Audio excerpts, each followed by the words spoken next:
I have a very deep belief now that students do not do well academically unless they feel cared about, unless they feel that they're included, unless they feel that there's a climate around them where they can take risks, where they can share their learning, share their sometimes misconceptions or wrong answers even, and test those out in the world, and not feel embarrassed or put down by it. So when you create that kind of safe place, students are better able to learn, they're better able to work with peers, they're more comfortable in the classroom. And there is a process that we can consciously create, both through curriculum and set curriculum, and through the way we structure our classrooms that enables students to feel that sense of community. Over a period of the first year, we developed the Care for Kids program, and then had schools apply for that program. As I said, out of 90 schools, 28, there were more that applied. We accepted 28 schools who appeared to be ready to launch the program the following year. And then we provided extensive professional development for them during the summer, and embedded professional development for them as they implemented the program during the year. And it's made a major difference. Everywhere I go when I talk to elementary faculties, it's made a major difference. But those early initiators, in this case, have provoked interest among all the other schools. As I said, this is an initiative that people are eager for. You know, one of the things that's very clear is that teachers are in teaching, particularly elementary teachers, because they love kids. And they love to create an environment where kids can thrive. And this is so natural. They understand it at a very basic level, that if they create a positive environment in their classroom is going to be fun to be in, both for themselves and for their students. And the students are going to learn more. And so it doesn't take a lot of convincing. What it takes is the demonstration that it can be done. And when teachers see that it can be done and that it can be successful, then they're really willing to devote the energy and time to make it work. I believe that actually what we're doing is going very deeply, and it's not about charismatic principals or charismatic teachers. It's about engaging all teachers and all the principals in the strategies that Care for Kids is engaged in. And it shouldn't matter who the principal is. It's nice that the principal is an advocate and the principal believes it and has to understand it. We have to have principal leadership, but we don't have to have charismatic principal leadership. We have to have principal leadership that's committed to this kind of vision and this direction. And we have to have teachers who are committed to this kind of vision and this kind of direction. And that's what we're pursuing in our hiring and in our appointments. We have a district philosophy, and that district philosophy is part of our interview process. It's part of our selection process. And hopefully, it won't be dependent on one individual. It'll be dependent on a lot of us being deeply committed to the same kind of values and norms, and wanting to build a vision of a district where this is the norm.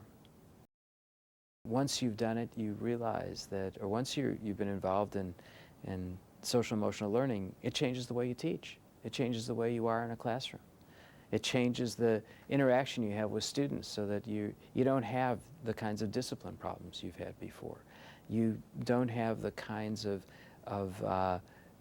organizational issues in the classroom that you may have had before.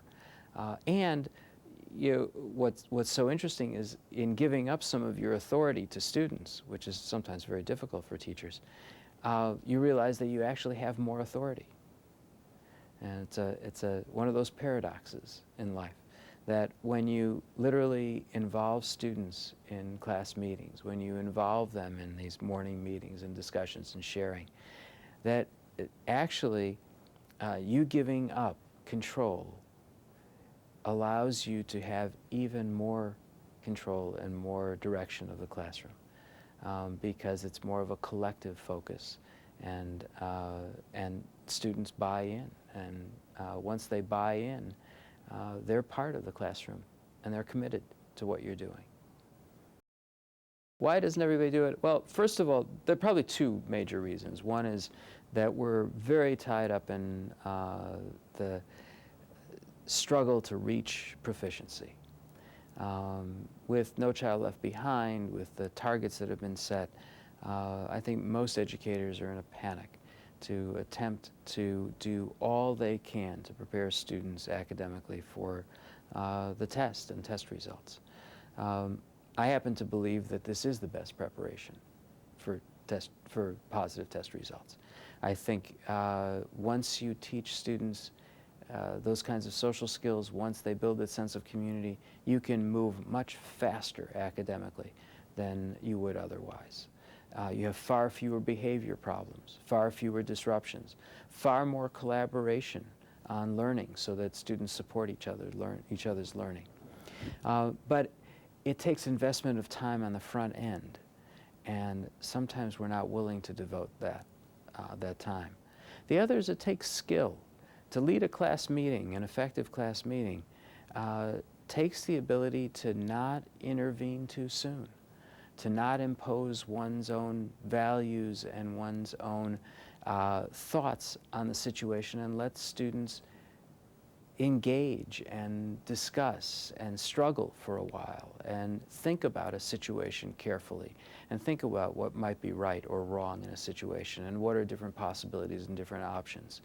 As teachers, we tend to want to jump in and solve problems for students, and it means holding back and letting the students emerge with what are the best solutions and facilitating that dialogue. And that's often much more challenging for us to do. It isn't touchy-feely stuff. It's core social skills that give students the experience and the knowledge and talent to work effectively with others. This isn't about, being nice and treating each other nicely. This is serious work. It's serious work to create a sense of community. It's serious work to resolve conflicts. It's serious work to create an environment that's a positive environment in a classroom.